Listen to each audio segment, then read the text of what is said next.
पुस्तक विज्ञान भैरव तंत्र अर्थात भैरव भैरवी संवाद अथवा शिव पार्वती संवाद। व्याख्याकार नंदलाल तसौर। प्रकाशक रणधीर प्रकाशन, रेलवे रोड, हरिद्वार। ग्रंथ की प्राचीनता लगभग 5000 साल प्राचीन। भैरवी के प्रश्न और भैरव के 112 समाधान अथवा धारणाएं अथवा ध्यान की विधि। धारणा नंबर 19। पिंडमंत्रस्य सर्वस्य स्थूलवर्णक्रमेण तु अर्घेन्दुबिन्दुनादान्त शून्योच्चाराद भवेच्छिवः। अर्थात प्रणवादि पिंड मंत्र कहलाते हैं क्योंकि इनमें पृथक पृथक अनेक वर्णों की स्थिति रहती है और अंत में प्रायः एक संयोजक स्वर रहता है।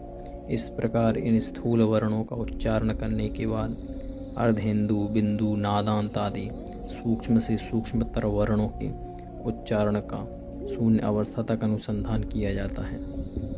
जैसे प्रणवात्मक पिंड मंत्र में अकार, उकार, मकार इन स्थूल वर्णों के उच्चारण करने के बाद अर्धचंद्र, बिंदु आदि वर्णों की सूक्ष्म स्थितियां मानी जाती हैं। अनुसंधान करते करते शून्य अवस्था में पहुंचकर साधक स्वयं शिव बन जाता है। सोहम, यह भी प्रणव का ही स्वरूप है। इसमें से सकार और हकार रूप हल्का लोप हो जाने पर ओम यह स्वर रह जाता है। इस प्रणव का यह सोहम स्वरूप अजपा से गर्भित होकर हृदय में बहुत ही स्पष्ट रूप से ध्वनित होता रहता है।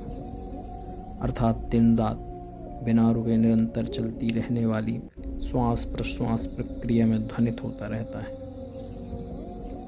यह ओंकार प्रत्येक प्राणों के हृदय में अनाहत नाद के रूप में ध्वनित होता रहता है। हम इसी तेज की उपासना करते हैं। धारणा नंबर 20। निज देहे सर्वदिक्कम युगपद भावयेति यत् निर्विकल्प मनास्तस्य वियत् सर्वं प्रवर्तते। अर्थात सृष्टि में यह प्रकाशमय परम तत्व एक ही है, अन्य सभी उसी के विभिन्न स्वरूप हैं जिनकी उस परम तत्व से भिन्न किसी की भी स्वतंत्र सत्ता नहीं है। वही एक अनेक रूपों में अभिव्यक्त हुआ है। वह परम तत्व शून्य स्वरूप है, किंतु संसार में सभी पदार्थों को भिन्न भिन्न माना जाता है। इसका कारण मनुष्य के विचार ही हैं। ये विचार भी दो प्रकार के हैं, एक शुद्ध तथा दूसरे मायावी। शुद्ध विचार में आत्मा को ही अपना स्वरूप माना जाता है जो संसार में लिप्त नहीं होता, किंतु अशुद्ध विचार में शरीर, मन, बुद्धि आदि को ही अपना स्वरूप माना जाता है। शुद्ध विचार में सभी आत्मस्वरूप होने से कोई भी वस्तु त्याज्य नहीं होती। सांसारिक पदार्थों का अस्तित्व भी इस परम चेतन से ही है जिससे वे उससे अभिन्न हैं।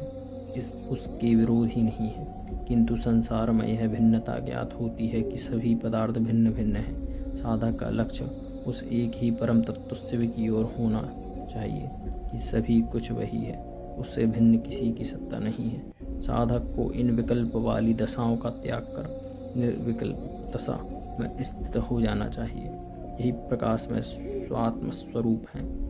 यह सारा दृश्य प्रपंच सीपी में चांदी की भ्रांति के समान आत्मस्वरूप है। इस प्रकार की भावना करने से यह सारा दृश्य प्रपंच शून्यवत ज्ञात होने लगता है तथा साधक उस परम तत्व में समाविष्ट हो जाता है।